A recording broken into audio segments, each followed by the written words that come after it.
법무부 가석방 심사위원회 지금 열리고 있는데요. 이재용 부회장에 대해서는 어떤 결정을 내릴지 관심이 모이고 있습니다. 네, 관련 내용은 계속해서 두 분과 짚어봅니다. 김민아 시사평론가 계속해서 함께하시고요. 김성수 변호사 오셨습니다. 어서 오세요. 오십시오. 안녕하세요. 예. 광복절에 가석방될 대상자를 오늘 이제 법무부가 심사해서 결정을 할 텐데 여기에 이재용 부회장도 대상에 포함됐기 때문에 많은 관심을 받고 있는 거겠죠. 근데 심사 대상에 올랐다는 얘기는 일단 뭐 가석방 요건은 충족을 했다는 얘기가 되는 겁니까? 그렇다면?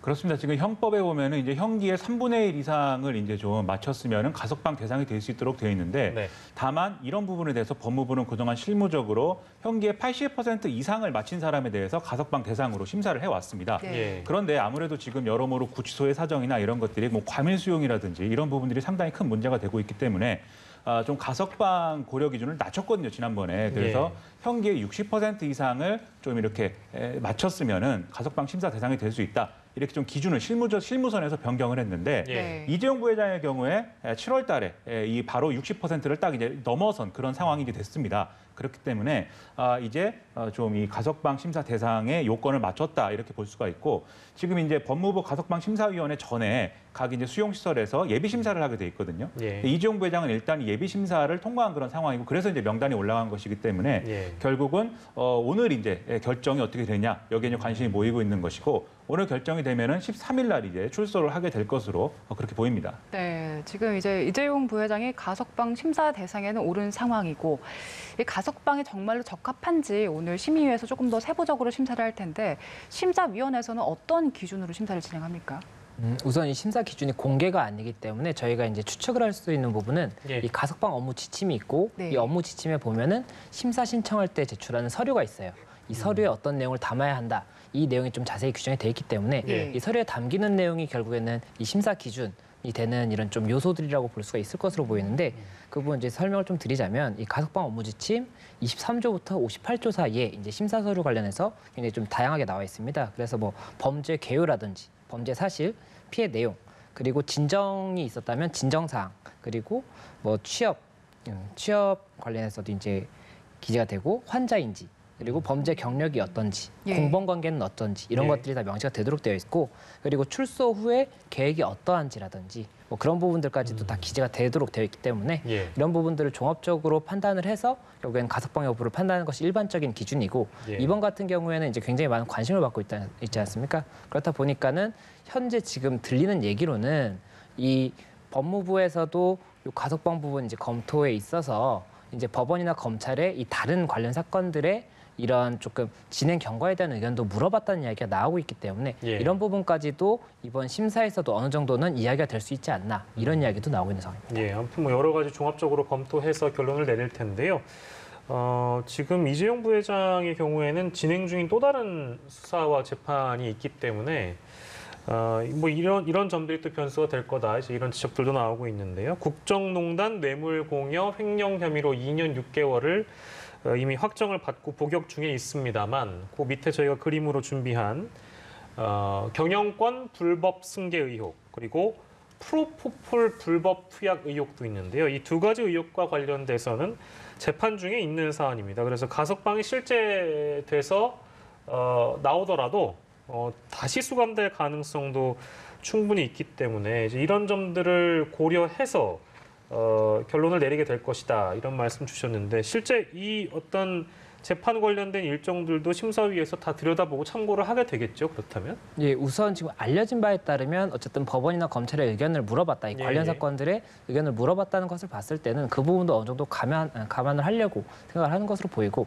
그리고 이제 가석방이 됐다고 하더라도 이제 형법 74조에 가석방의 실효라고 해서 이 다른 사건으로 이제 금고 이상의 형이 확정이 되는 경우에는 가석방 자체가 효과가 없어집니다. 예. 그렇기 때문에 그런 부분들까지도 어느 정도는 감안을 한 것이 아닌가 생각은 되는데 원칙적으로는 이게 다른 사건에서 유죄 판단 여부가 어떻게 될지가 가석방의 기준이 되느냐 이게 다른 사람이랑 동일하게 결국은 보기는 봐야지 평등한 거기 때문에 예. 이게 만약에 원칙적으로는 기준이 아니었다라고 한다면은 이게 감안할 수 있는 요소는 되겠지만 그 예. 기준이 구체적으로 직접적으로 이게 뭐 부, 뭐 아니면 허 이거에 대한 뭐 근거가 된다고 한다면 문제가 될 수가 있기 때문에 예. 이런 부분들은 그냥 참고 정도만 될 여지도 있지 않을까 이렇게 생각이 됩니다. 네, 그 심사위원회 기준에 여론이 들어가 있는지 어떤지는 모릅니다만 지금 여론이 미칠 영향도 관심이 쏠리고 있습니다. 최근 예. 설문조사를 했는데 이재용 삼성전자 부회장 가석방에 찬성한다는 의견이 70%였고요. 반대한다는 의견 22%였습니다. 가석방에 대한 우호적인 의견이 압도적으로 높았는데 지금 이런 여론조사 결과도 가석방 심사에 영향을 미칠까요? 얼마나 미칠까요? 뭐 제가 뭐 이 법을 전공하거나 또 이 가석방 심사에 들어가는 사람이 아니기 때문에 예. 정확하게 알 수는 없습니다. 예. 하지만 평론가의 입장에서 생각을 해볼 때는 여러 가지로 이제 그동안 나왔던 얘기들을 바탕으로 해서 추론을 할 수밖에 없는 건데요. 네. 지난달 22일에 박범계 법무부 장관이 국회에 출석해서 한 얘기가 있습니다. 이 가석방 심사 기준과 관련돼서 이러저러한 것들이 쟁점이 될 것이고 그러한 것들을 참고할 것이다라고 쭉 얘기를 했는데 그 여러 요소 중에 사회적 법 감정이라는 게 있었거든요. 예. 그 사회적 법 감정이라는 게 무엇이냐? 그러니까 결국 이 가석방 대상이 저지른 어떤 범죄에 대해서 사회적으로 어떻게 평가되고 있고 그것을 사람들이 어떻게 받아들이고 있느냐 이것에 의한 판단 이것도 역시 가석방 판단 기준에 들어간다고 말한 게 아니냐 이렇게 추론을 할 수가 있는 거거든요. 네. 그렇다고 한다면 반드시 뭐 이 여론조사의 결과가 이 가석방 심사에 반드시 연동돼서 무슨 판단을 한다 이렇게 말하기는 어렵지만 참고 정도는 될 수 있을 것이다 이렇게 보이는데요.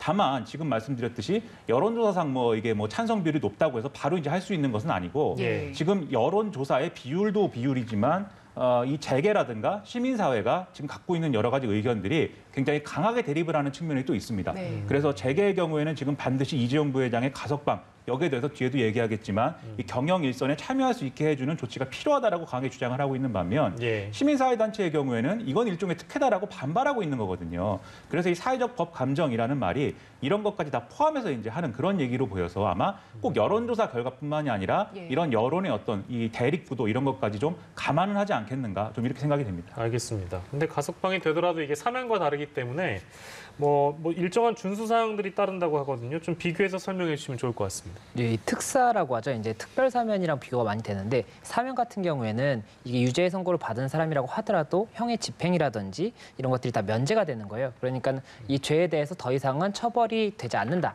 이렇게 보는 것이 사면이고 이제 가석방 같은 경우에는 아직 죄의 집행은 남아 있지만 예. 일단은 구속 상태에서만 풀어준다는 거거든요. 일단은 죄는 언제든지 뭐 다시 한번 처벌이 될 수가 있지만 임시로 일단은 풀어주겠다 이런 취지이기 때문에 아무래도 뭐 보호 관찰이라든지 여러 가지 제약이 생길 수밖에 없습니다. 왜냐하면은 법무부에서도 풀어줬는데 이 사람이 갑자기 어디론가 잠적을 한다든지 다른 범행을 저질 수가 있지 않습니까? 그래서 그런 부분들을 조금 방지하기 위해서 이런 굉장히 많은 제한을 두고 있는데 예를 들면은 국내에서 여행을 먼저 1개월 이상 다닌다든지 아니면 해외 1개월 이상 가는 경우에는 이 부분 관련해서 사전에 이런 부분을 통지를 하고 예. 이에 관해서 이제 관련 절차를 좀 준수를 해야 되는 부분이 있고 또 그리고 보호 관찰이라고 해서 뭐 이제 일정한 기간에 한 번씩 가서 내가 지금 어떻게 지내고 있고 어디서 지내고 있다 이런 부분들을 또 한번 신고를 해야 되는 그런 부분들도 예. 있습니다. 예. 그리고 가석방이 취소되거나 실효되는 경우도 있을 수가 있기 때문에 그러면 다시 구속이 될 수가 있거든요. 예. 그래서 그런 부분들의 제약이 있을 수가 있는 부분이고 또 이제 특경법 14조에 이제 취업 제한 관련 규정이 있지 않습니까? 네. 이게 가석방이 되는 경우라고 하더라도 이 취업 제한 규정은 결국에 그대로 유지가 될 수가 있기 때문에 예. 이런 부분들에 대해서도 지금 현재 이 취업 제한 규정이 이재용 부회장에게 적용이 될 수 있느냐 이거 자체는 조금 논란이 될 수가 있겠지만 어쨌든 계속해서 이제 이 부분이 문제가 될 수는 있다라고 얘기가 나오고 있기 때문에 이런 부분들까지도 어느 정도는 이제 만약에 가석방이 이루어진다고 하더라도 앞으로도 계속해서 이슈가 될 수밖에 없는 그런 상황이 아닌가 생각이 됩니다. 예. 네, 지금 가석방과 사면 그 두 차이를 비교해 주셨는데 짚어본 것처럼 가석방을 해봐야 출장도 못 다니고 공식적으로는 경영권에 참여할 수도 없는 상황인데 왜 가석방을 계속 추진하느냐 이런 질문이 나오기도 하더라고요. 이 점에 대해서 어떻게 보세요?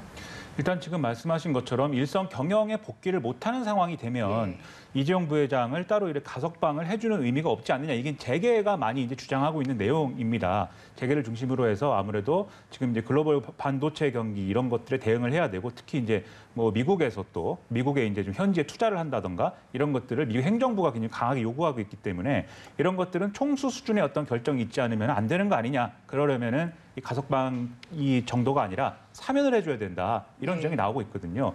근데 가석방이라는 것은 뭐 이런 뭐 그 어떤 가석방 대상자의 여러 가지 뭐 경영 활동을 고려해서 이제 한다기보다는 말 그대로 이제 기준을 맞춘 이제 대상자 중에 형 생활을 이제 좀 모범적으로 했다든지 여러 가지 그런 이 수용과 관련된 부분들을 고려해서 하는 것이기 때문에 엄밀하게 말하면 이게 서로 연동되는 문제는 아닌 거죠. 네. 그래서 이제 별개의 문제이긴 한데 다만 사면을 그러면 이 가석방 말고 사면을 해줘야 된다는 여론에 대해서는 네. 어떻게 판단해야 되느냐. 예. 여기에 대해서는 이 아무래도 국정농단 사건과 관련돼서는 박근혜 전 대통령이라든지 뭐 이런 부분들이 같이 엮여 있는 부분이 있지 않습니까? 예. 그러면 사면을 고려한다고 했을 때는 당연히 전직 대통령의 사면도 대통령으로서는 같이 고려할 수밖에 없는 그런 맥락도 있는데 과연 이재용 부회장만 따로 이제 특별 사면을 해줄 수가 있는 것이냐? 그리고 여기에 따르는 또 대통령의 통치권으로의 어떤 부담, 여론의 부담 이런 것들을 지금 감당할 수 있는 상황이냐? 이런 데서 또 논란이 있을 수밖에 없는 것이죠. 그래서 아마도 사면은 어렵지 않을까라고 이 박근혜 대통령이라든가 좀 이재용 부회장에 대한 사면은 어렵지 않을까라고